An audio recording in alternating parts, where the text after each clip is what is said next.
Nedavne poplave v srednji Evropi, požari na Portugalskem, Grčiji, suša v južni Italiji, Španiji.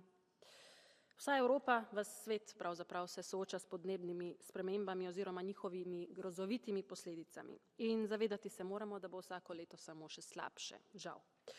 V minulem mandatu smo precej postorili za večjo odzivnost na krize, ne rečem, izboljšali smo mehanizem, nakupili skupna letala za gašenje požarov, vključili več držav v evropske mehanizme. Solidarnost je temelj Evropske unije in ravno pri teh nesrečah se to zares tudi pokaže. Ampak odpravljanje posledic je prepočasno in težje je nastalo škodo popraviti, kot pa se na naravne nesreče pripraviti, da te niso tako uničujoče. Pogledati moramo resnici v oči in podnebne spremembe so resnica.